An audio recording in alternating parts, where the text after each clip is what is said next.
आज हम बात करेंगे डायबिटीज़ से होने वाली एक बहुत इंपॉर्टेंट कॉम्प्लिकेशन जिसको हम डायबिटिक रेटिनोपैथी बोलते हैं। Hi, I am doctor Dipendra Vikram Singh and I am heading retina department for IQ eye hospitals. जैसा कि हम जानते हैं कि डायबिटीज़ जैसे जैसे पुरानी होती जाती है वो हमारे शरीर के 4 अंगों पे अपना प्रभाव डालती है एंड इसमें आइज, किडनीज, हार्ट और हमारे बॉडी की नसें होती हैं। इन सारे ऑर्गन्स में जो ये असर आता है उसकी खासियत है कि डायबिटीज़ हमारे शरीर के बहुत छोटे ब्लड वेसल्स, जो सूक्ष्म ब्लड वेसल्स होते हैं जिनको हम माइक्रो वेसल्स कहते हैं, उन पे ये खराबी करती है and that is why it is called micro angiopathy. Retina में भी ऐसे बहुत सूक्ष्म वेसल होते हैं जो डायबिटीज़ की वजह से खराब होने लगते हैं। डायबिटिक रेटिनोपैथी लगभग 20% डायबिटिक्स में देखी जाती है। डायबिटिक रेटिनोपैथी का जो सबसे बड़ा चैलेंज होता है, शुरू की स्टेजेस में कोई सिम्टम्स नहीं देती है। सिम्टम्स ना होने की वजह से पेशेंट्स को काफ़ी नुकसान होने के बाद ही ये डायग्नोसिस हो पाता है। इसीलिए इस बीमारी के स्क्रीनिंग पे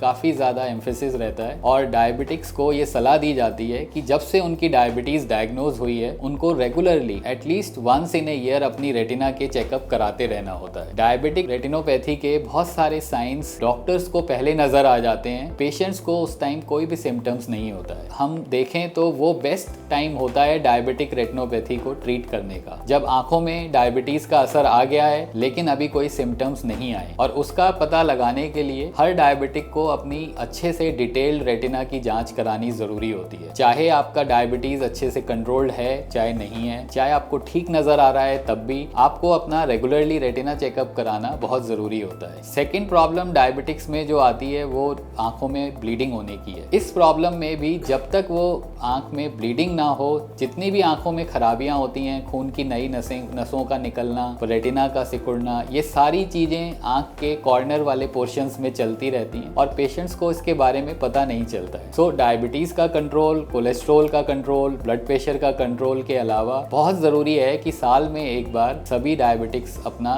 रेटिना डिटेल चेक कराएं। डायबिटिक रेटिनोपैथी का अर्ली डिटेक्शन और मैनेजमेंट इसलिए भी जरूरी है कि डायबिटीज जो रेटिना को असर करती है वो रेटिना हमारा नर्वस सिस्टम का पार्ट होता है और नर्वस सिस्टम में होने वाली डैमेज को रिवर्स नहीं किया जा सकता। इसलिए जितनी डैमेज को हम होने से रोक सकते हैं या उसको आगे बढ़ने से जितना जल्दी हम ब्रेक लगाते हैं उतनी ही विजन को हम आगे तक बचा के ले जा सकते हैं। डायबिटिक्स में सबसे पहले अगर कोई ऑर्गन पे असर आता है तो आमतौर पे रेटिना पे ही आता है। So early detection of diabetic retinopathy is also important to prevent damage to other organs. अगर आपकी आईज में डायबिटिक रेटिनोपैथी डायग्नोज हुई है तो आपको ये बात अपने डायबिटोलॉजिस्ट को भी जरूर बतानी चाहिए, जिससे कि वो बाकी ऑर्गन्स की भी स्क्रीनिंग और अच्छे से करना शुरू कर सकते हैं। Thank you.